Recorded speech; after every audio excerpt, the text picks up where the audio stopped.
Fake questions, real answers. Stuff I want to talk about. Don't want to wait for you to ask me the question. Dear Colin, what can Kyler Murray learn from Baker Mayfield? Lots of missteps. Well, nothing really. But general managers can all learn something from Kyler Murray, Baker Mayfield, and Aaron Rodgers. You can't change a player's personality. They are what they are, and money only amplifies it. There's a lot of egos in football, and not just with the players. And many times we think we can solve a player. Let me have a chance with him. Kyler, there's been warning signs for 3 years. Baker Mayfield keeps having missteps. Aaron Rodgers, he's been dramatic since his second, third year in the league. Remember when he first got the starting job and he was mad at the Cal Bears where he went to college because he first went to a junior college and apparently he wasn't getting along with somebody at Cal?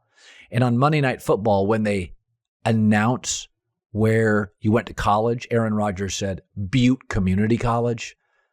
Aaron's been kind of a pain in the ass and high maintenance for a lot of years. You're not going to change him, especially when they get rich. It only amplifies their personality.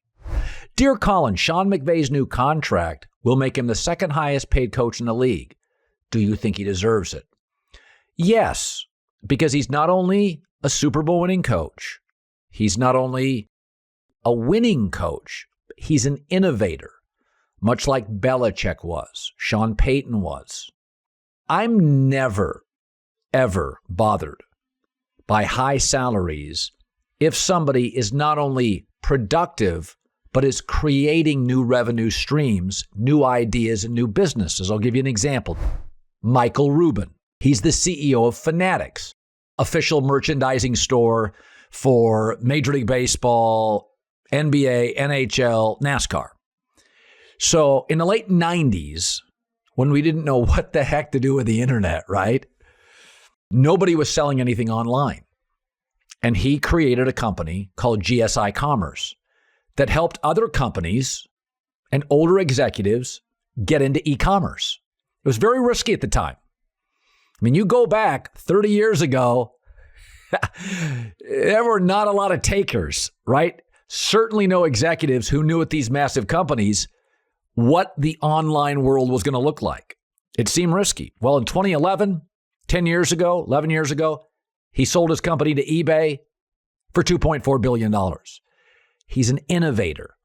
And I root for people who are innovators. And that's why I love Sean McVay. Sean McVay said, there's no reason to play any good starters in the preseason.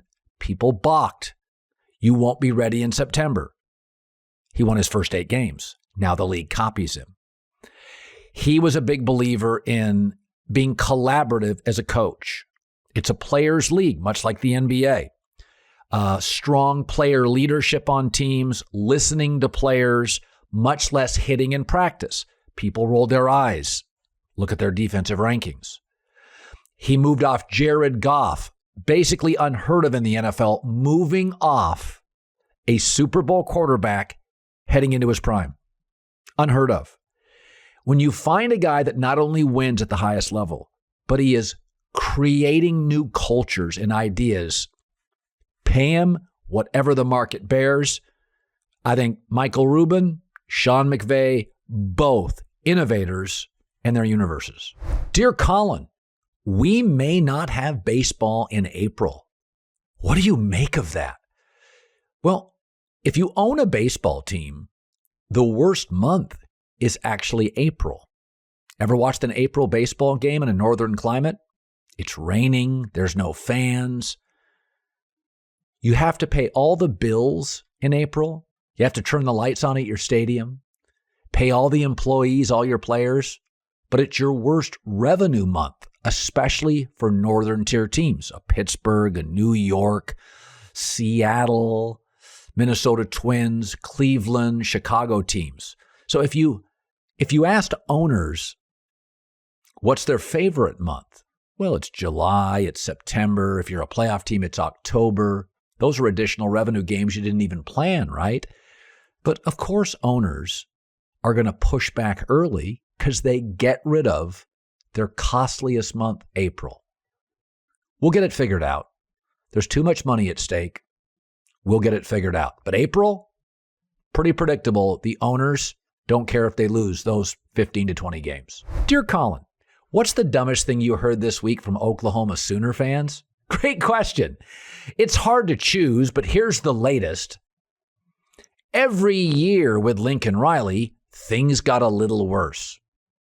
Oh, really? I looked at Bob Stoops' last 5 years at Oklahoma and Lincoln Riley's 5 years at Oklahoma. Lincoln Riley had a better record. In fact, he lost 2 games exactly every year. He lost to Alabama once and Georgia once. And he also lost to the best college football team I've ever seen, LSU. He did lose 1 game to a rival, that's allowed, Texas, and he lost to Oklahoma State too. You have a right to lose to Alabama, LSU, Georgia, an occasional rival. In one of Bob Stoops' final years, he went 8-5. Oklahoma, look at their history, almost never loses 5 games.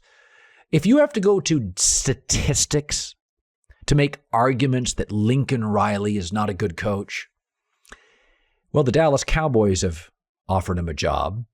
He is viewed by NFL GMs as the next Sean McVay. In an offensive-leaning culture of college and pro football, he's considered the best college offensive coach. Stop making pathetic arguments, Sooner fans. You know it, and I know it. The reason Brett Venables has a chance to win early, because of all those recruits Lincoln Riley and his staff got to Norman. And he is also, as the sport becomes more offensive, a much more clever play caller and designer than anybody currently on the Sooner staff.